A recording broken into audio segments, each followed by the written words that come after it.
Property खरीदने से पहले कागजात असली है या नकली, जानिए कैसे करें पहचान। नमस्कार, मैं दिव्या, स्वागत है आपका आज के इस वीडियो में। प्रॉपर्टी खरीदना एक बड़ा और महंगा निवेश होता है।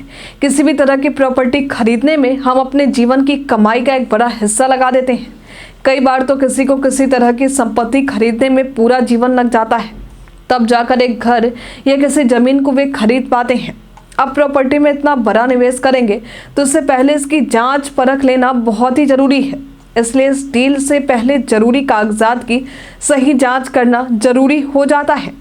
आजकल प्रॉपर्टी के मामलों में धोखाधड़ी के केस लगातार सामने आ रहे हैं, जिससे खरीदारों को कई बार वित्तीय नुकसान का सामना करना पड़ता है।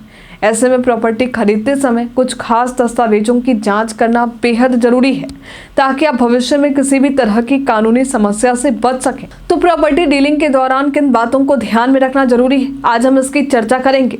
प्रॉपर्टी डील में ठगी से कैसे बचें, इसके लिए जरूरी है कि प्रॉपर्टी के कागजात असली हैं या नकली, इसकी पहचान करना। प्रॉपर्टी खरीदते या बेचते समय रजिस्ट्री, खतौनी, नक्शा, एनओसी, टाइटल, डीड ऑफ बेनामा आदि होनी चाहिए। यदि प्रॉपर्टी बेचने वाला व्यक्ति इन जरूरी कागजात को दिखाने से मना कर देता है तो ये एक धोखे का संकेत हो सकता है। ऐसा हो सकता है कि वो किसी खास दस्तावेज को छुपा रहा हो, जो भविष्य में समस्या उत्पन्न कर सकती है। यदि आपको दस्तावेज नहीं दिखाए जा रहे हैं तो इसे गंभीरता से लें और अधिक जानकारी के लिए कानूनी सलाह लें। रजिस्ट्री के दौरान यदि सेल डीड या प्रॉपर्टी दस्तावेजों में नाम की स्पेलिंग में कोई गलती होती है तो इसे सुधारने के लिए कहा जाता है।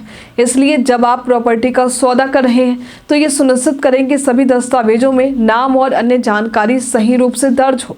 इस तरह की गलतियां नज़रअंदाज नहीं करनी चाहिए, क्योंकि भविष्य में ये किसी भी कानूनी विवाद का कारण बन सकता है। यदि सेल डीड में पैन कार्ड और आधार कार्ड के डेटा में कोई भिन्नता पाई जाती है तो इसे भी नज़रअंदाज ना करें। किसी भी प्रकार के दस्तावेजों में असंगति के कारण प्रॉपर्टी का ट्रांजैक्शन रद्द हो सकता है और ये भविष्य में कानूनी समस्या का कारण बन सकती है। इसलिए ये जरूरी है कि सभी दस्तावेजों की सही तरीके से जांच की जाए। जब आप किसी प्रॉपर्टी को खरीदने का निर्णय लेते हैं तो ये सुनिश्चित करना जरूरी है कि आपके सभी जरूरी कागजात सही और वैध हों। इनमें से कुछ महत्वपूर्ण कागजात हैं, जैसे टाइटल डीड। ये कागजात साबित करते हैं कि प्रॉपर्टी पर मालिकाना हक किसका है। इसे हमेशा वेरीफाई करें, क्योंकि ये प्रॉपर्टी के मालिक के अधिकार को स्पष्ट करता है और भविष्य में किसी भी विवाद से बचने के लिए ये बेहद जरूरी होता है। सेल डीड के कागजात ये प्रमाणित करता है कि प्रॉपर्टी का मालिक अपनी संपत्ति को एक नए मालिक को बेचने के लिए तैयार है।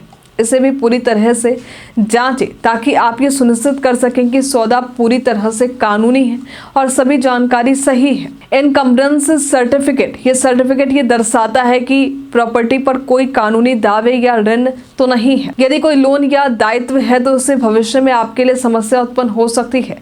इसलिए ये सुनिश्चित करें कि इनकम्बरेंस सर्टिफिकेट बिल्कुल साफ। प्रॉपर्टी टैक्स की रसीद है। ये कागजात ये दर्शाते हैं कि प्रॉपर्टी पर सभी टैक्स का भुगतान सही समय पर किया गया है। यदि प्रॉपर्टी पर कोई बकाया टैक्स है तो उसका भुगतान ना होने पर आपको भविष्य में परेशानी हो सकती है। इसलिए टैक्स की पूरी जांच जरूरी है। एनओसी यानी अनापत्ति प्रमाण पत्र। ये कागजात ये साबित करते हैं कि प्रॉपर्टी पर किसी और का कोई दावा नहीं है और बेचने वाले के पास प्रॉपर्टी पर पूरा अधिकार है। यदि ये दस्तावेज नहीं है तो आपके लिए भविष्य में कानूनी विवाद खड़ा हो सकता है।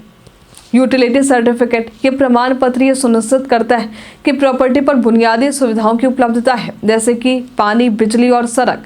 ये सुनिश्चित करना बेहद जरूरी है सभी सुविधाएं सही तरीके से उपलब्ध हैं, ताकि आपको भविष्य में कोई परेशानी ना हो। पोजीशन लेटर ये दस्तावेज डेवलपर या बिल्डर की ओर से खरीदार को दिए जाते हैं, जो ये प्रमाणित करता है कि अब ये प्रॉपर्टी खरीदार के नाम है। ये कागजात भी पूरी तरह से चेक करें और सुनिश्चित करें कि इस पर सभी विवरण सही हैं। बेनामा ये कागजात भी ये साबित करते हैं कि प्रॉपर्टी पर किसी व्यक्ति का मालिकाना हक है।